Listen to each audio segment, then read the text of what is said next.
Heart বা হৃদযন্ত্র এটির ভূমিকা কতটুকু আমাদের শরীরে? আমাদের শরীরের সবচেয়ে গুরুত্বপূর্ণ অর্গান হার্ট। কারণটা কি, হার্ট যদি চালু থাকে সমস্ত শরীর অক্সিজেন এবং খাবার পাবে। যদি হার্ট বন্ধ থাকে সমস্ত শরীর অকেজ হয়ে যাবে। অর্থাৎ হার্ট মানে বন্ধ হয়ে যাওয়া মানে সমস্ত শরীরের মৃত্যু। শুধু হার্টের মূল কাজটা হলো যে হার্ট রক্তকে পাম্পিং করে আমাদের শরীরের একদম মাথা থেকে পা পর্যন্ত সমস্ত অঙ্গে এবং সমস্ত টিস্যুতে আমরা বলি যে সমস্ত কোষে খাবার পৌঁছে দেওয়া। কিভাবে? অক্সিজেন এবং খাবার পৌঁছে দেওয়া। এবং সবচেয়ে হলো যে আমাদের এই যে খাবার মেটাবলিজমের ফলে যে ওয়েস্ট প্রোডাক্ট তৈরি হয় বা যেগুলোকে আমরা বলি যে ময়লা আবর্জনা তৈরি হয়, এইগুলোকে আবার হার্ট নিয়ে আসে, সবগুলোতে রক্তের মাধ্যমে নিয়ে এসে আবার কিডনি দিয়ে এবং ফুসফুস দিয়ে এগুলো পরিষ্কার করে দেয়। তাহলে এই যে সমস্ত যে আমাদের শরীরে খাবার পৌঁছানো এবং এগুলো খাবারের মেটাবলিজমের ফলে অর্থাৎ শক্তি উৎপাদন তৈরি করতে যে কারখানায় যে আবর্জনগুলো তৈরি হলো, এইগুলোকে আবার শরীরের সাথে নিয়ে এসে এগুলো আবার ক্লিয়ার করে দেয় ফুসফুস এবং কিডনি দিয়ে। সবচাইতে কমন কিছু সমস্যা যদি আমাদেরকে জানাতেন। সারা পৃথিবীতে মৃত্যুর 1 নম্বর কারণ সেটা হলো কার্ডিওভাস্কুলার ডিজিজ। এখন কার্ডিওভাস্কুলার ডিজিজ বলতে আমরা হার্টও বুঝি, সাধারণত ব্রেন স্ট্রোকও এর সাথে ইনক্লুড করে, কারণ এখানে যে সমস্যা রক্তনালীতে হয় আসলে ব্রেনের মধ্যে। এই জন্য কার্ডিওভাস্কুলার ডিজিজ একসাথে বলা হয় যে বাংলাদেশ শুধু না, পৃথিবীর সমস্ত পৃথিবীতে মৃত্যুর 1 নম্বর কারণ। সেটা রোড অ্যাক্সিডেন্ট বলেন, সেটা ক্যান্সার বলেন, বা যেটা যে কোনো কারণেই মৃত্যু বলেন, হার্টের মাধ্যমে মৃত্যু বলা হচ্ছে প্রায় 25%, অর্থাৎ অর্ধেক 4 ভাগের 1 ভাগ মৃত্যু হলো হার্টের কারণে। সুতরাং হার্টের হলো রোগটার যদি কমন ধরি আমরা, এই মৃত্যুর মধ্যে আমাদের এখন যেটা আমরা বলি ব্লকজনিত হৃদরোগ। এই ব্লকজনিত হৃদরোগ এরকম বয়স বাড়ার সাথে যেমন বাড়তেছে, এবং ব্লকজনিত হৃদরোগ বিভিন্ন কারণে, এই যে আমরা বলি খাবার দাবারের যে প্যাটার্ন আমাদের চেঞ্জ হচ্ছে, লাইফস্টাইল যেমন চেঞ্জ হচ্ছে, সাথে সাথে বায়ু দূষণ একটা গুরুত্বপূর্ণ ফ্যাক্টর এখন, তারপর শব্দ দূষণ একটা গুরুত্বপূর্ণ ফ্যাক্টর, যে এগুলোর সাথে সাথে প্লাস এই যে আরবানাইজেশন বলি আমরা, অর্থাৎ নগরীকরণ, এই যে করা যে আমাদের জীবনে যে লাইফ চেঞ্জ হচ্ছে, সাথে সাথে এই যে আমাদের জীবনে যে ইঁদুর দৌড় বলি আমরা, অর্থাৎ টার্গেট ফিক্সড করে এইটার পিছনে আমরা ছুটতেছি, এই যে ছোটার কারণে যে স্ট্রেসটা তৈরি হচ্ছে, এবং স্ট্রেসের কারণে আমাদের হার্টের পরে যে লোডটা পড়তেছে, এই কারণে আমরা ব্লকজনিত হৃদরোগ সেটা আমাদের হলো দিন দিন বাড়তেছে।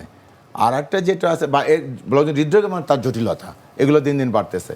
এছাড়া আমাদের জন্মগত হৃদরোগ যদি আমরা বলি, এই জন্মগত হৃদরোগের সংখ্যা দিন দিন কমতেছে, কারণ জিনিসটা সুবিধা হয় যে আমরা এখন আর্লি ডায়াগনোসিস করতে পারি, এবং ডায়াগনোসিস করার ফলে আমরা আর্লি চিকিৎসা দিতে পারি, ফলে জন্মগত হৃদরোগ যেটা সেটা কমতেছে।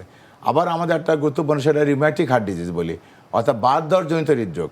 এই বাতজ্বরজনিত হৃদরোগ কিন্তু আগে অনেক ছিল বাংলাদেশে, এবং শুধু বাংলাদেশ না, তৃতীয় বিশ্বের রোগ বলা হয়। এই তৃতীয় বিশ্বের রোগ বেশ করে বাংলাদেশ থেকে কিন্তু এখন এই যে বাতজ্বরজনিত হৃদরোগ, যেটা ভালভুলার হার্ট ডিজিজ বলি আমরা, সেগুলো কিন্তু মাত্রা কমে গেছে অনেক।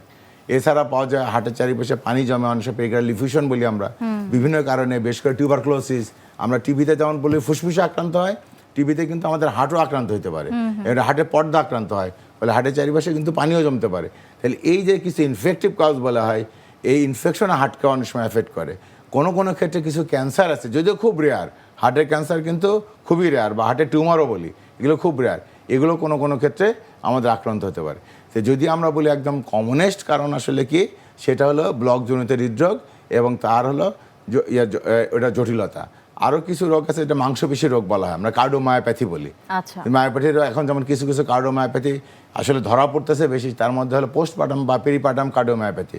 অর্থাৎ দেখা যায় অনেক সময় ইয়ং লেডি, তার হার্টের কোনো আগে সমস্যা ছিল না, তার প্রেগনেন্সির লাস্টের দিকে অথবা ডেলিভারির সময় অথবা ডেলিভারি পরপরই কিছুদিন পর আমাদের কাছে আসতেছে শ্বাসকষ্ট নিয়ে। তখন আমরা দেখলাম যে ডেলিভারি আগে বা প্রেগনেন্সির আগে তার হার্টের ফাংশন ভালো ছিল, এই যে ডেলিভারি বা এই সংক্রান্ত বা প্রেগনেন্সি জনিত তার হার্টের সংখ্যা যেতে পাওয়ার বা হার্টের কন্ট্রাকশন বা ইনজেকশন ফ্রাকশন এগুলো কমে গেছে। আমরা যেটাকে ডাইরেক্ট কার্ডিওমায়োপ্যাথি বলি, এই ধরনের কিছু রোগ আছে।